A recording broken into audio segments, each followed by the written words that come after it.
6h28, de volta com o Manhã no Ar e as principais notícias do dia. Fica atento ao horário para não perder o seu compromisso. E o assunto agora é saúde, porque maio é o mês de combate ao melanoma, o tipo mais grave de câncer de pele. Aqui no Amazonas, a maioria dos casos é detectada em estágio avançado. Uma doença ainda pouco conhecida. Você sabe o que é o melanoma? Não. Melanoma? É. Não sei não. Você sabe o que é o melanoma? Não, nunca ouvi falar. O melanoma é um tipo de câncer que se origina nas células que produzem a melanina, que é o pigmento da nossa pele. A doença tem 4 tipos: superficial, nodular, lentiginoso acral e o lentigo maligno.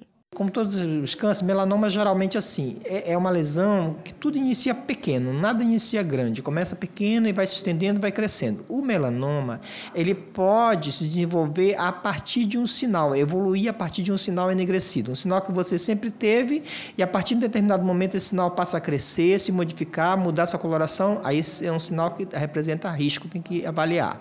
Ou nascer numa área de novo, onde não tinha nada, você não está uma pele normal e surgiu uma mancha escura que começa a crescer e vai se aumentando de tamanho, vai criando relevo, vai ficando mais elevado e às vezes chega a apresentar sangramento. Então, assim, uma mancha que surgiu de novo, você não tinha e está aumentando de tamanho, tem que saber o que é, tem que procurar ver para fazer um diagnóstico. Segundo o Instituto Nacional do Câncer, todos os anos são detectados 180 mil novos casos de câncer de pele. Desse total, 4% corresponde ao melanoma. E apesar de não ser o tumor mais comum, é considerado o mais grave e com maior potencial de metástase. Na Fundação Alfredo da Mata, a maioria dos pacientes, segundo o médico, chega com a doença já em estágio avançado, o que diminui as chances de cura. O que salva a tua vida de um tumor maligno como melanoma é um diagnóstico precoce. Como é que você previne? Você previne na infância e você fica vigilante, vendo as lesões que podem aparecer, coisas que vão se modificar no teu corpo, que surgirem de novo. É importante você procurar um dermatologista para ter um diagnóstico. De acordo com o médico, a exposição excessiva ao sol é um dos fatores de risco para o melanoma. Mas é preciso ficar atento a casos na família, já que a doença pode ser hereditária. Dependendo da distância genética, né? Se é pai, se é mãe, se é tio, se é avô, se é avó, se é bisavó, tudo vai tendo um grau de risco. Então, se você tem um pai que teve melanoma, você tem que monitorar periodicamente, se você não vai ter um problema de uma mancha, de uma coisa, fazer exames dermatológicos de corpo inteiro. Essa é uma dica, então, para a pessoa que tem história familiar de melanoma, é importante que faça um mapeamento, um controle digital. E chegou a hora da nossa entrevista do dia e aqui no estúdio a gente continua conversando sobre melanoma. Apesar de muito frequente, esse tipo de câncer pode ser prevenido. Isso porque, na maioria dos casos, ele é resultado da negligência com a nossa pele. E quem vai dar mais dicas de como diagnosticar, tratar, prevenir o melanoma é a dermatologista Patrícia Bandeira. Seja muito bem-vinda ao Manhã no Ar, excelente dia. Bom dia a todos, Adriane. Vamos falar realmente de algo que assusta um pouco, que é o melanoma, né? Uma neoplasia não tão frequente, como foi dito há pouco, mas de um alto índice de letalidade. Isso e é uma coisa que ao longo do tempo, né, não se desenvolve de uma hora para outra, né? Ao longo do tempo, a exposição ao sol, entre outros fatores, pode contribuir para o surgimento. Verdade, é o que nós temos falado, né, ao longo dos anos, enquanto membros da Sociedade Brasileira de Dermatologia. Um dos grandes vilões na ocorrência desses cânceres muito agressivos, sem dúvida, é a radiação ultravioleta. E como a gente sabe, o dano dessa radiação sobre a pele ele é cumulativo, né? Ao longo dos anos, você tomando cargas repetidas de radiação, muitas vezes, às vezes bem agressivas, isso pode levar a um processo de degeneração, né, das células e a médio e longo prazo o surgimento do câncer.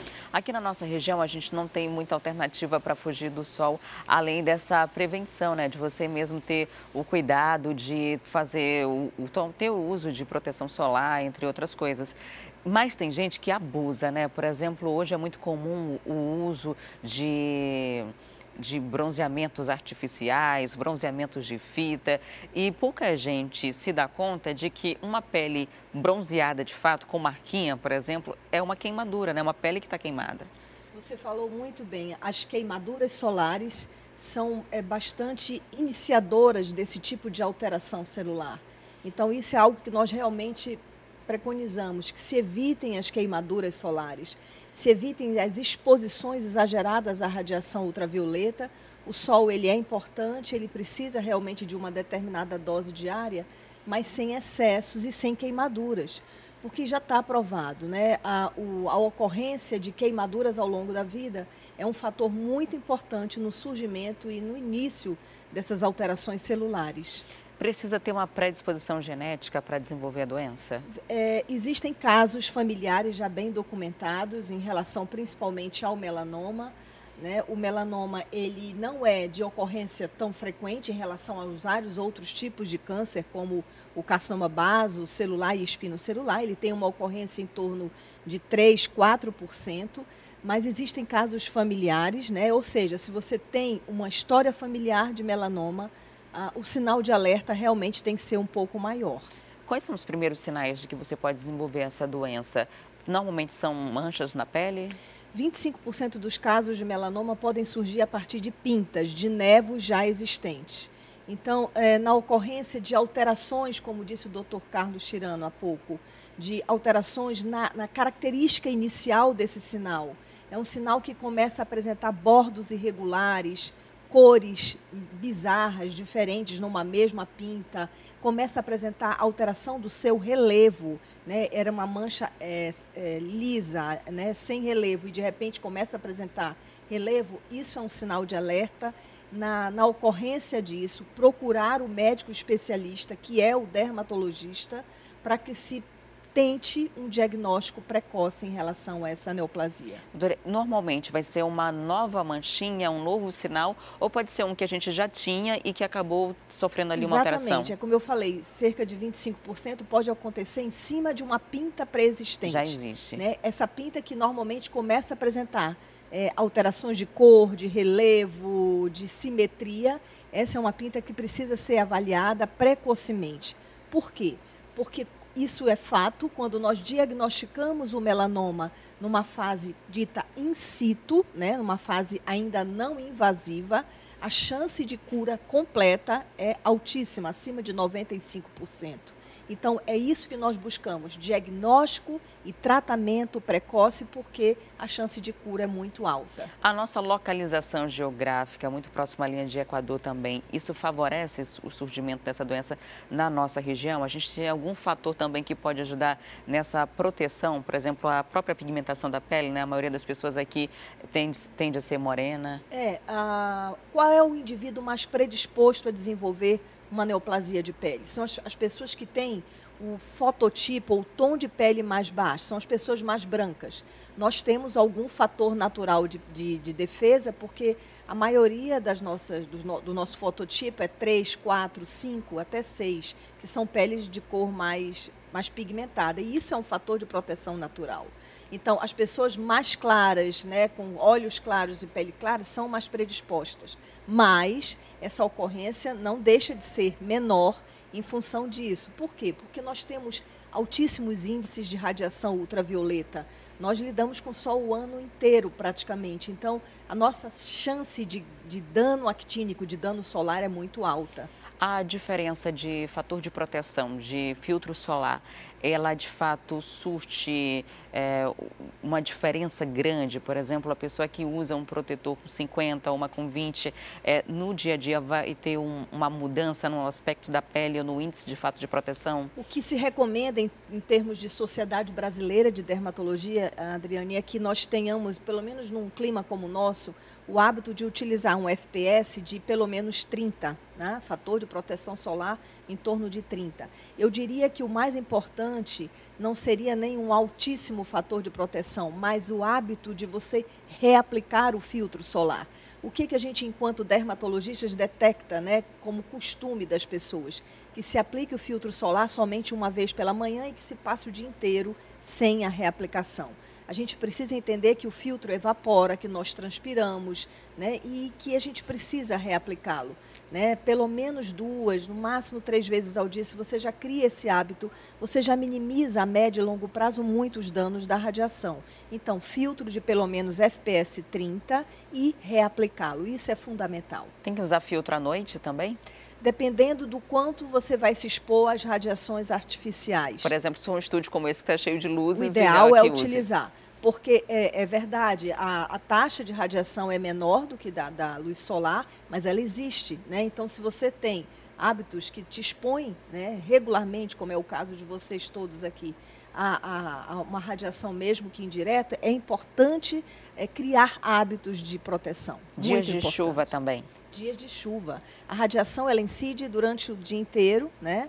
Principalmente nos dias ensolarados, mas nos dias nublados, esse é outro engano que as pessoas têm. Hoje chove, hoje eu não preciso usar filtro. Filtro é um hábito de saúde que você tem que incorporar na sua rotina, independente da intensidade da radiação, para que ele passe a ser um hábito, né? Então, acordou, fez a sua higiene, passou o seu filtro solar de FPS pelo menos 30. Isso, certeza, evita muito problema, inclusive no envelhecimento precoce. Bebê pode usar a partir de que idade? O que a gente recomenda em termos de criança é que o filtro seja aplicado a partir dos 6 meses de idade e que se utilizem filtros específicos para a faixa etária infantil. Existem inúmeros no mercado. Ok, muito obrigada por sua participação, por sua visita aqui no Manhã no Ar, por trazer esclarecimentos para a gente. É um prazer, estou à disposição sempre. Recebi hoje a Patrícia Bandeira, dermatologista, falando aí sobre a prevenção, cuidado e controle do melanoma. E agora a gente muda de assunto porque durante a chuva de ontem de manhã, a balsa de um estaleiro que seria clandestino se soltou na orla do bairro da Compensa. Além de virar, barcos atingiu casas próximas. Não houve vítimas, mas os moradores reclamam que vivem esse perigo há um bom tempo.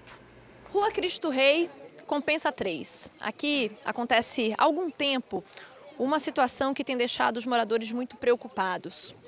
Um estaleiro irregular que tem feito com que as casas aqui ficassem ameaçadas. Os barcos batem nas casas e aí em dias de chuva, como hoje, por exemplo, cenas como essa aqui, ó, acontecem. De novo, é a segunda vez que isso acontece. A primeira vez deu para lá, o prejuízo até que não foi tanto. Agora o vento deu para esse lado, atingiu 4 casas, inclusive a minha. A gente já mandei o meu pessoal, a minha família se sair daí, estão para casa da mãe dela. E aí eu estou esperando ver se acontece alguma coisa, porque é a segunda vez que acontece isso e quem fica no prejuízo é a gente.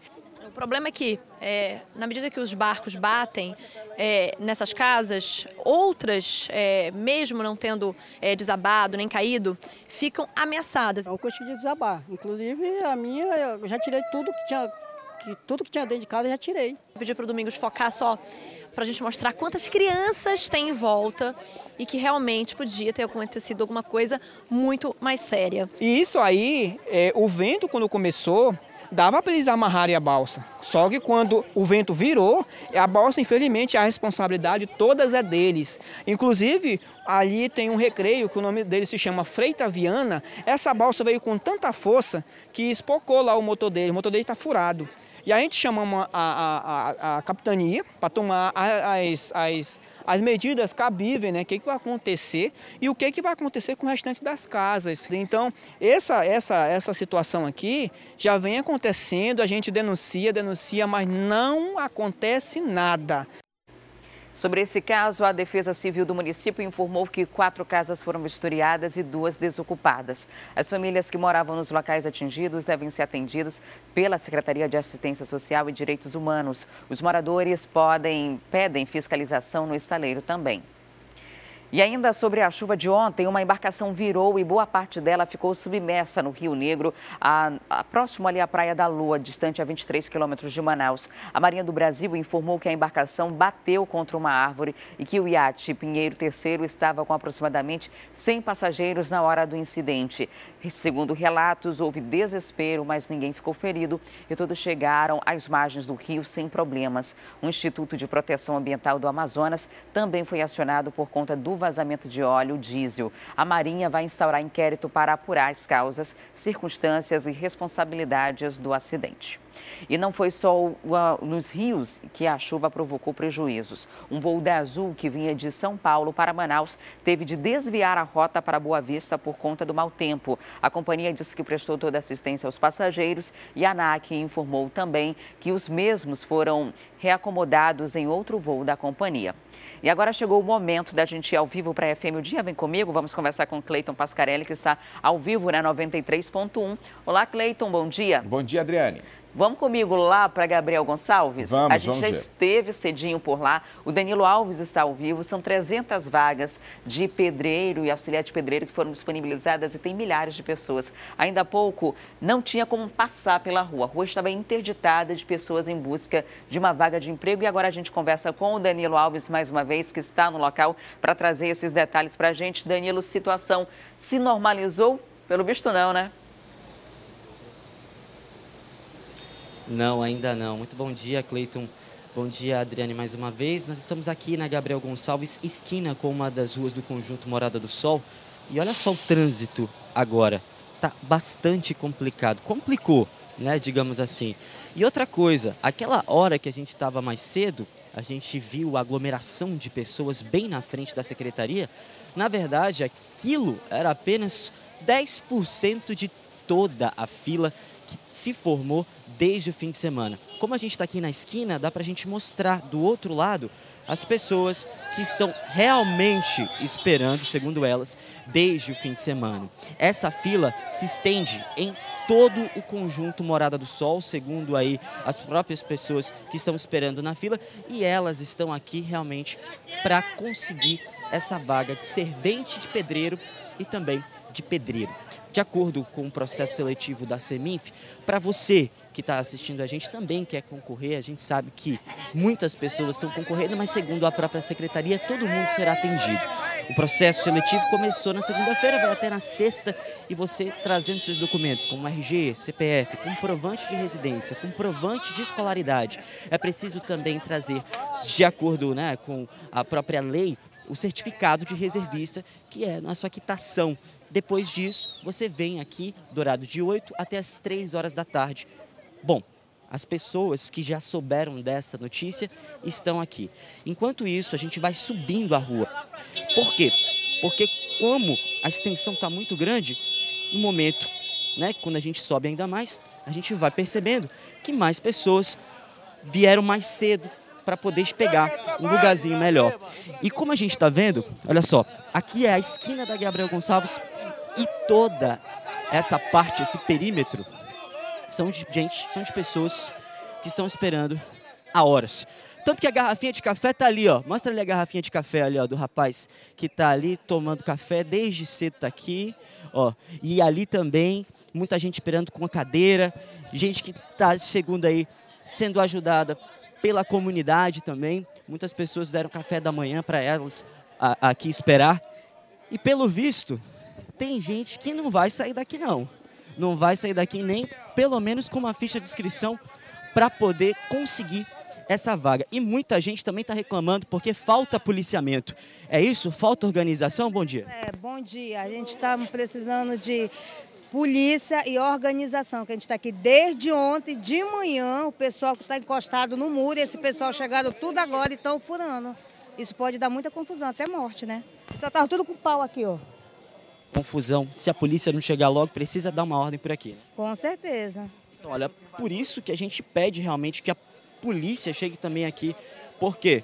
Danilo, tá vendo? O pessoal aqui diz que já tá com pau. Oi, pode falar, Adriane Diniz. Não tem nenhuma viatura da polícia e nenhum agente de trânsito até o momento para dar suporte a essas milhares de pessoas que estão desde o fim de semana aí?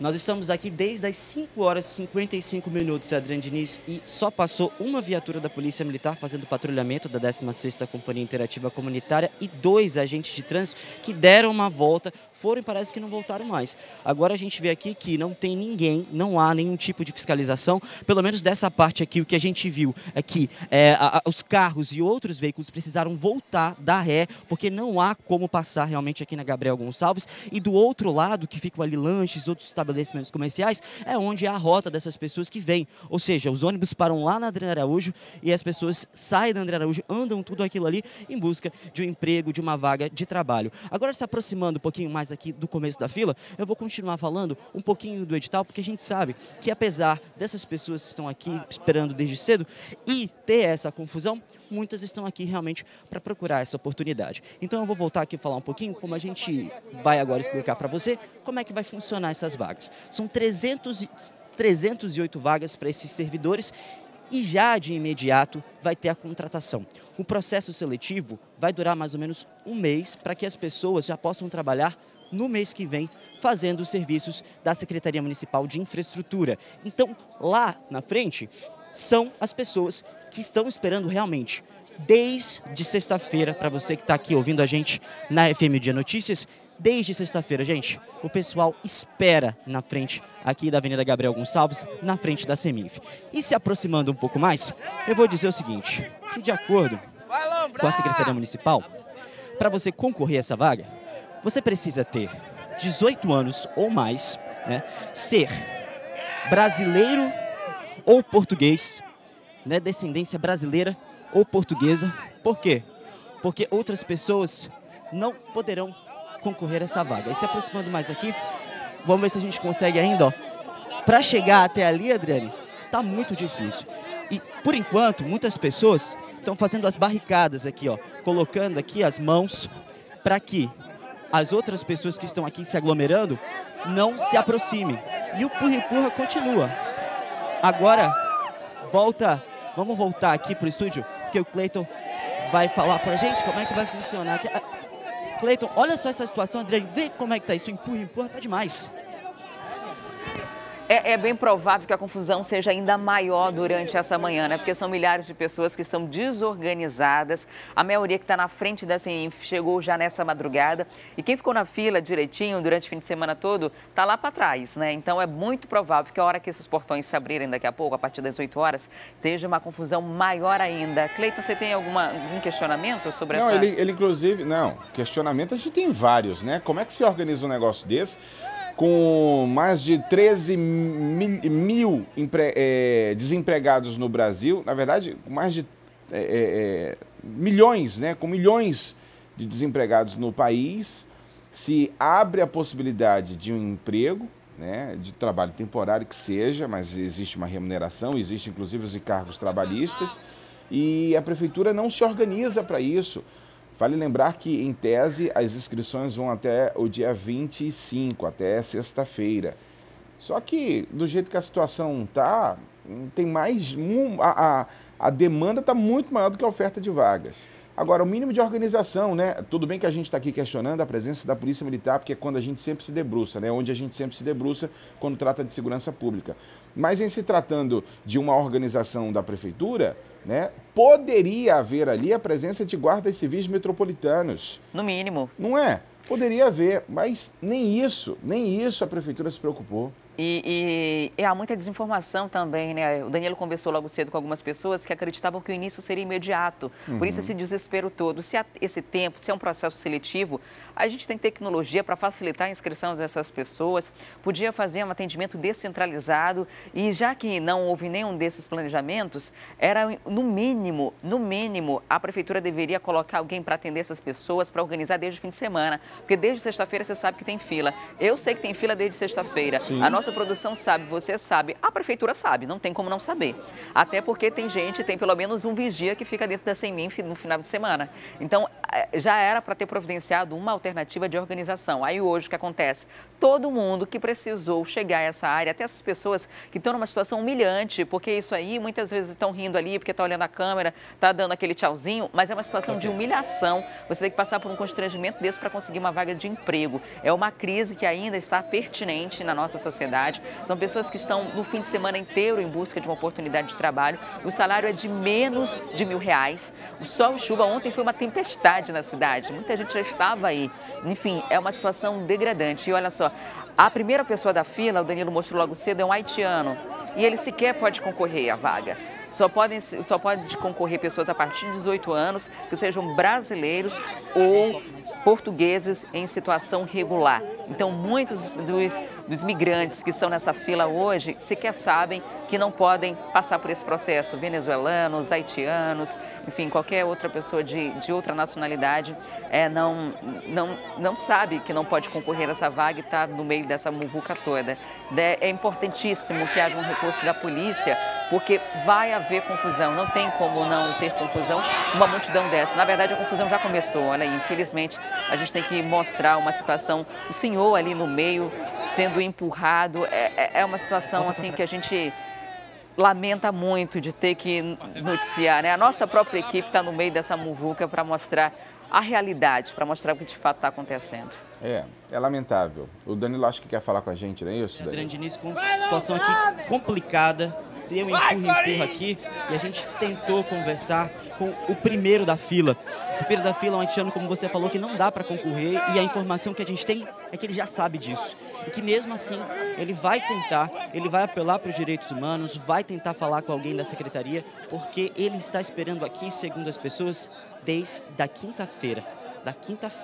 Ou seja, gente aqui esperando desde a semana passada para conseguir essa vaga. Agora, voltando aqui, muitas pessoas que eu falo que estão nessa parte aqui da Gabriel Gonçalves chegaram por volta das 4 horas, 5 da manhã, e as pessoas que realmente estão mais para lá, mais para a fila, são as que estão falando que chegaram durante o fim de semana. Então, o que a gente espera aqui agora é uma organização logo, já, porque daqui a pouco vai causar uma grande confusão e vai ser maior, talvez cause até uma tragédia realmente. Então a gente continua com essas imagens deploráveis dessas pessoas aqui tentando essa vaga e sem nenhum tipo de assistência de Secretaria Municipal, de Polícia Militar ou ao menos de Manaus Trânsito para tentar controlar esse trânsito aqui, porque do jeito que dá, não tá difícil, as pessoas querem respostas, as pessoas querem algum tipo de assistência aqui, pelo menos alguém dizendo, olha, o atendimento começa às 8, já vai ter a distribuição de senhas. São 300 vagas para muitas pessoas. Então, é preciso de uma resposta urgente, Adriane Diniz. Tá certo, Danilo. Muito obrigada pela participação. Cleiton também, muito obrigada por sua participação hoje no nosso programa. Excelente dia aí para todo mundo que está acompanhando a nossa programação, porque eu, sinceramente, estou muito triste, né, com essa situação aí, Cleiton. Até amanhã. É lamentável. Até amanhã, Adriane. Tudo de bom. Boa semana. Tchau, tchau. E já tem o quadro A Vaga é Sua e a gente mostra o aumento do número de vagas para pessoas que atendem em farmácias e drogarias. Esse mercado está em ascendência, está crescendo bastante e a gente volta já, não saia daí.